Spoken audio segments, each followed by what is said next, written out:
Gold trusted gold buyers. మీరు తాకట్టు పెట్టిన బంగారాన్ని విడిపించి ఈ రోజు ఉన్న మార్కెట్ ధరకు కొనబడను. మన కోణంలో ఏంటంటే వాళ్ళు చేస్తే రైట్, వీళ్ళు చేస్తే తప్పు. డ్రగ్స్ అవును సంజన ఇక్కడ ఆవిడ నిర్దోషి అని తేలింది.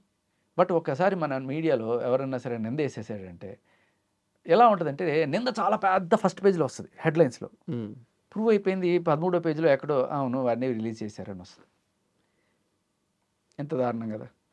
సో ఆవిడ నిర్దోషిగా విడుదలయ్యింది. అయినా కూడా అది ఎప్పటికీ తెలియదు. కానీ ఆవిడ వచ్చిన విషయం తెలుసు. నిర్దోషిగా రిలీజ్ అయింది ఎప్పుడు తెలుసు? బిగ్ బాస్లోకి వచ్చి గట్టిగా అరిస్తే తప్ప ఆవిడ నిర్దోషిగా రిలీజ్ అయిందని తెలియదు. నాకైతే అసలు ఆవిడ డ్రగ్స్లో ఉందనే విషయం కూడా తెలియదు. తర్వాత ఇప్పుడు షో వల్ల తెలిసింది. బట్ ఇక్కడ ఒక ఆవిడ ప్రూవ్ చేసుకోవడానికి ఒక అవకాశం ఏంటంటే నిజంగా డ్రగ్స్ అలవాటు ఉండుండే రోజు అది లేకపోతే నాలుగు పెడచగట్టుకుపోయి ఆ విత్డ్రాల్ సిమ్టమ్స్ వచ్చేసి ఇప్పుడు రాజస్థాన్కి సంబంధించిన కేసులో మనం చూసాం కదా, అవన్నీ నాకు విత్డ్రాల్ సిమ్టమ్స్ వచ్చేస్తున్నాయిరా అదిరా ఇదిరా అలా ఉంటుంది. డ్రగ్స్ అలవాటు ఉండే వాళ్ళ పరిస్థితి లబలబలబల లేకపోతే పీక్కు నాలుక. ఇప్పుడు ఈవిడ ఇన్ని రోజులు ఉందంటే ఆవిడ ప్రూవ్ చేసుకుంది ఆవిడకి అలవాటు లేదని. లేకపోతే ఎట్లా ఉంటుంది? వేరే రకంగా బిహేవియర్ ఇష్యూస్ వచ్చేసి హే అని చెప్పి ఒకళ్ళ మీద పడిపోయి కొట్టాడు, వీటేమన్నా చేసిందా? లేదు కదా. మీరు అన్నట్టు ఇది సెకండ్ ఛాన్స్. ఎస్. సో ఇక్కడ కూడా అంటే వాళ్ళ జాతకం బాలకో లేకపోతే వాళ్ళ ఫేట్ వల్ల వీళ్ళందరూ కూడా ఒక కేటగిరీలో మనం చూస్తున్నాం. కాదు, వీళ్ళని నిజంగా లైఫ్లో వేరే యాంగిల్ చూడండి. వాళ్ళని నిర్దోష అనే విషయం నిజంగా ఇవాళ ఆవిడ బిహేవియర్ వల్ల ప్రూవ్ అవుతుంది. మేబీ ఆవిడ దొంగతనాలు చేసి ఉండొచ్చు, లేకపోతే ఏదో గట్టిగా అరగెంట్గా మాట్లాడి ఉండొచ్చు ఎవరు Sanjana. But that doesn't mean ఆ డ్రగ్స్ లైఫ్ ఆవిడికి ఆపాదించలేము మనం ఈ బిహేవియర్ తోటి. బిగ్ బాస్ సీజన్ 9 ఎంత సక్సెస్ఫుల్గా రన్ అవుతుందో అంతే వివాదాలకి కేంద్రం అవుతుంది. తాజాగా ఈ షోని నిలిపివేయాలంటూ గజ్వేలుకు చెందిన 4 యువకులు జూబ్లీస్ పోలీస్ స్టేషన్లో కంప్లైంట్ ఇచ్చారు. అసలు షో మీద కంప్లైంట్ ఇవ్వాల్సిన అవసరం ఏముంది? వాళ్ళు ఏం డిమాండ్ చేస్తున్నారు? అసలు షోలో నడుస్తున్న ఆ కంటెంట్ ఏదైతే ఉందో అశ్లీలంగా ఉందా, ప్రజలను తప్పుదోవ పట్టించే విధంగా ఉందా, ఇలాంటి అన్ని విషయాలను శేఖర్ భాషా గారిని అడిగి తెలుసుకుందాం. హాయ్ సార్, నమస్తే. హాయ్ రాజా. సార్, బిగ్ బాస్ సీజన్ 9 అంటే కంటెంట్ పరంగా కానీ అక్కడ ఉండే కంటెస్టెంట్స్ ఇచ్చే ఆ ఎంటర్టైన్మెంట్ పరంగా కానీ సో ఓకే, షో బాగా నడుస్తుంది. బట్ ఎప్పుడూ లేని విధంగా అంటే గతంలో చాలాసార్లు ఉన్నా కానీ ఈసారి కొత్తగా అసలు షోనే ఆపేయాలి, ఈ షో కరెక్ట్ కాదు, సమాజానికి ఈ షో వల్ల చాలా నష్టం వస్తుందని చెప్పు గజ్వేలుకు చెందిన ఒక 4 యువకులు కంప్లైంట్ ఇచ్చారు జూబ్లీస్ పోలీస్ స్టేషన్లో. నాకు తెలిసి మీరు కూడా ఆ కంప్లైంట్ చదివి ఉంటారు. అసలు ఏం సార్ ఆ కంప్లైంట్ చదవడం కదా, వాళ్ళతో కూడా మాట్లాడాను నేను. ఓకే. అయితే ఇప్పుడు ప్రోగ్రాములు బాగాలేదని మనం టీవీలు పగలు కొట్టేసుకుంటామా, సినిమాలు బాగాలేదని తెరలు చింపేసుకుంటామా, వేలుగు పుండు అయితే వేలు నరికేసుకుంటామా? కాదు కదా. ఎక్కడ ఏం లోపాలు ఉన్నాయి వాటిని సరిదిద్దుకొని అలా బిగ్ బాస్ ముందుకు వెళ్తే సరిపోతుంది అనేది నా వాదన. ఓకే. లేదు వాళ్ళు అసలు ఇట్లా షోలే తీసేయాలి అని చెప్పి వాళ్ళు డిమాండ్ చేస్తున్నారు. దానికి కారణం ఏంటంటే మెయిన్ వాళ్ళు పాయింట్అవుట్ చేస్తుంది సెలక్షన్ క్రైటీరియా. ఓకే. ఏవో వేరే సీజన్లో ఉన్న కొన్ని ఫుటేజ్లు ఏవో చూశారు వాళ్ళు.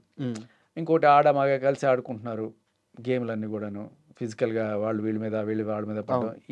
ఈ కల్చరా మీరు మన పిల్లలకి నేర్పించేది అని వాళ్ళు ప్రశ్న లేవనెత్తారు.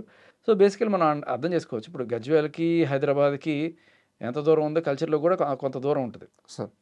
సో కల్చర్లో ఇక్కడ చాలామంది యాక్సెప్ట్ చేస్తారు, దాంట్లో తప్పే ఉంది, ఆడ మగ కలిసి ఆడితే తప్పే ఉంది. బట్ పల్లె వాతావరణంలో అలా ఉండదు. అవును. సో ఇక్కడ మరి హైదరాబాద్లో అలా ఉంది కదా, అమెరికాలో ఇంకో రకంగా ఉంటుంది. డైరెక్ట్గా అసలు పబ్లిక్ అయినా మొదలు పెట్టేసుకుంటారు. ఇది మనకు తప్పు, అది వాళ్ళకి తప్పు. బట్ షో అయితే అన్ని దగ్గరలో టెలికాస్ట్ అవుతుంది కదా. వాళ్ళకి ఒక కల్చర్ టెలికాస్ట్ అవ్వట్లా. మనం డబ్బులు ఇచ్చి పెట్టుకొని చూస్తున్న షో అది. అదే ఇప్పుడు స్ట్రీమింగ్ అవుతున్నా ఏదైనా అందరికీ యాక్సెసిబిలిటీ ఉంది కదా అంటున్నాను. పాయింట్ ఏంటంటే యాక్సెసిబిలిటీ ఉండడం వేరు రాజా. ఇప్పుడు ఏంటంటే రేడియోకి ఒక నామ్స్ ఉంటాయి, అలాగే టీవీలో పెయిడ్ ఛానల్స్కి ఒక నామ్స్ ఉంటాయి, అండ్ అలాగే దూరదర్శన్ ఇలాంటి ఓపెన్ ఫ్రీ టు ఎయిర్ ఛానల్స్కి ఒక నామ్స్ ఉంటాయి. అంటే ఇదేంటంటే పెట్టగానే ఏ రకమైన ఇది లేకుండా వచ్చేస్తుంది డైరెక్ట్గా రేడియో. సో ఆవాల గోపాలం మొత్తం వింటారు. మనం మాట్లాడే ప్రతి వర్డ్ కూడా పసిపిల్లవాడి దగ్గర నుంచి పెద్ద పండు ముసలి వాళ్ళ వరకు వాళ్ళ ఎటువంటి అబ్జెక్షన్ ఉండకూడదు. కాబట్టి ఒళ్ళు దగ్గర పెట్టుకొని మాట్లాడాలి అనేది పాయింట్. ఇక్కడ కొంత ఎడ్జీనెస్కి కానీ కొంత రొమాంటిక్నెస్కి కానీ తావులేదు రేడియోలో ఇటువంటి వాటిలో. అలాగే దూరదర్శన్ లాంటి వాటిలో ఎవరైనా సరే టీవీ ఉంటే చాలు, వాళ్ళు ఏమి అదే పనిగా పెట్టుకోక సో పెడితే దూరదర్శన్లో వచ్చేస్తాయి. కాబట్టి వాటిలో ఉండాల్సిన కంటెంట్ అంత మాత్రమే. సో ఎప్పుడైతే ఈ ఛానల్స్ అన్నీ వచ్చేసాయి, శాటిలైట్ ఛానల్స్, నువ్వు డబ్బులు ఇచ్చి కొనుక్కొని పెట్టుకుంటున్నావు నువ్వు. అది కూడా ఆ పర్టికులర్ టైంలో నువ్వు నీ అంతటికి నువ్వు వెళ్ళి రిమోట్ ఆన్ చేసుకుంటే వచ్చేవి తప్ప వాళ్ళు సొంతంగా నేను ఎత్తున కనిపెట్టి చూడమనట్లే కదా. సరే పోని బిగ్ బాస్లో కంటెంట్ నీకు నచ్చలేదు అనుకుందాం, ఇది సమాజం పట్ల దుష్ప్రభావం చూపిస్తాం అనుకుంటాం, బిగ్ బాస్ షో తీసేద్దాం. మరి సమాజం బాగుపడిపోద్దా? అంతకన్నా దరిద్రాలు ఎన్ని ఉన్నాయి చుట్టూ చాలానే జరుగుతుంది. ఈ చిన్న పిల్లోడికి ఫోన్ దొరికితే చాలు ఏవో దరిద్రమైన వెబ్సైట్ అన్ని కూడాను వాళ్ళని చాలా చిన్న వయసులోనే చిదిమేస్తున్నాయి వాడి జీవితాన్ని. దానికి బిగ్ బాసే అవసరం లేదు. బిగ్ బాస్ ఇంకా చెప్పండి వాటికన్నా కొన్ని వేల రెట్లు బెటర్ కదా. What I'm talking about sir. ఈ ఫోన్లు గిన్లు ఇట్లాంటివన్నీ వచ్చేసి ఇష్టం వచ్చినట్టు అసలు పసిపిల్లాడు ఒక 13 ఏళ్ళ 14 ఏళ్ళ పిల్లాడికి కూడా మొత్తం విషయం ఏంటనేది తెలిసిపోతుంది. సో నిజంగా మనం ఏదైనా చేయాలనుకుంటే అక్కడి నుంచి మొదలెట్టాలి ఫస్ట్ మందు. బేసికలీ ఇక్కడ ఏంటంటే సరే బిగ్ బాస్తో ఉన్న ప్రాబ్లం ఏంటంటే సరే ఇది కంటెంట్ చూసి ఏదో ఇటువంటివి ఏమైనా ఉన్నాయనుకో చూసి ఏదో పర్సనల్గా చూసి వదిలేస్తారు. అలా అవ్వాలని ఎవడు అనుకోడు. ఏది బూతు బొమ్మలు ఇట్లాంటివి ఏమైనా చూసారనుకో అవేవో చూసేసి ఆవిడతో వదిలేస్తారు. దాన్ని పట్టించుకోరు. నేను రేపు ఫ్యూచర్లో పెద్ద అలాంటి స్టార్ ఒకటి అవ్వాలి అని ఎవడు కలగా అండి కదా. కానీ బిగ్ బాస్లో ఉన్న ప్రాబ్లం ఏంటంటే నేను కూడా రేపు అక్కడికి వెళ్ళాలి అని ప్రతి ఒక్కడు ఆశపడతాను. అవును. సో ఈ యాస్పిరేషన్లో అంటే నేను అక్కడికి వెళ్ళాలంటే నేను ఎలా ఉండాలి? ఆదర్శవంతంగా ఒక మంచి సమాజ సేవ చేస్తే నన్ను తీసుకుంటారా? లేదు నేను వెళ్ళాక బూతులు తిడితే తీసుకుంటారేమో. ఎగ్జాక్ట్గా రాజాకి కూడా ఒక కోరుకుని ఉండొచ్చు బిగ్ బాస్కి వెళ్దామని చెప్పి. సో నేను ఇంత చక్కగా మంచి ఇంటర్వ్యూలు చేసి మంచి కంటెంట్ ఇస్తే వెళ్ళరు సార్. ఏదో ఒకటి ఇప్పుడు శేఖర్ భాష వాడి మీద పడే 2 కొట్టేసి వాడు 4 బూతులు తిట్టేసామంటే పాపులర్ అయిపోతుంది సడన్గా. ఇప్పుడు రాజా రేపు ఇదే పని చేస్తాడు. రాజాకి బిగ్ బాస్కి వెళ్ళాలని ఖచ్చితంగా అభిప్రాయం ఉంటే సో అది తప్పుడు మార్గంలో చూపిస్తున్నట్టు అవుతుంది కదా అని ఇక్కడ క్వశ్చన్. అదే అంటున్నా, ఇది మనం కొంచెం సూక్ష్మంగా పరిశీలించాలి. డైరెక్ట్గా బ్రాడ్గా చూసామనుకో ఓహో అది అనిపిస్తుంది. ఇక్కడ ఏంటంటే బిగ్ బాస్ ఒక సెకండ్ ఛాన్స్ ఇస్తున్నాడు అన్న కోణంలో కూడా చూడవచ్చు వీళ్ళందరికీ. ఒకటేంటంటే ఇప్పుడు బూతులు తిడుతుంది అనే కోణంలో రమ్య కాదు తిట్టింది, వాళ్ళ అక్క తిట్టింది సార్.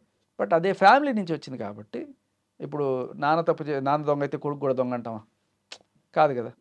సో ఈవిడ్ని ఒక గ్లామర్ కోణంలో తీసుకున్నారు. బట్ అక్క తిట్ల వల్ల సడన్గా ఎవరు అనేది జనాలు అందరూ కూడా సెర్చ్ చేయడం మొదలెట్టారు. తర్వాత ఆవిడ అందాలు ఆరబోతా ఇవన్నీ కూడా చూశారు. మేబీ ఆ విషయంలో అయినా తప్పట్టచ్చు కానీ ఆవిడ బూతులు తిట్టలేదు, వాళ్ళ అక్క తిట్టింది. సో కాబట్టి ఆవిడకి సంబంధించి ఈమె పైన ఉండే కంప్లైంట్స్ మీద ఉన్నాయి. ఇప్పుడు గ్లామర్ ఆరబోతాయే తప్పు అనుకుంటే ఈవిడికన్నా దారుణంగా చేసే ఐటమ్ సంగులు చేసే బోల్డ్ మొహమ్మద్ ఖాన్ రాలేదా? సో అది మనం సమాజంలో యాక్సెప్ట్ చేసేసిన ఒక ఇది. కాకపోతే మనకి ఏమవుతుందంటే బాలీవుడ్ నుంచి ఎవరో వచ్చి చేస్తే ఓకే, మన తెలుగుంటే అమ్మాయి ఏంట్రా ఇట్లా చేస్తే మనకి పట్టదు. ఎందుకంటే మన అక్కో చెల్లో లేకపోతే ఇట్లా మనం వాళ్ళలాగా చూసుకుంటుంటాం. వీళ్ళకేం పోయే కాలంరా, వీళ్ళ అమ్మ అబ్బా లేరా, వీళ్ళు వదిలేసారా, లేకపోతే ఏం చేస్తున్నారా అనుకునే కోణాల్లో వస్తాయి. వాళ్ళకైతే ఏముండవు. సో మన మైండ్ సెట్లో ఉన్న ప్రాబ్లం అది. ఇది పక్కన పెడితే అంటే నేను అది రైట్ అని చెప్పను. నాకు ఎవరు చేసినా తప్పే, ఇప్పుడు వాళ్ళు చేసినా తప్పే, వీళ్ళు చేసినా తప్పే. బట్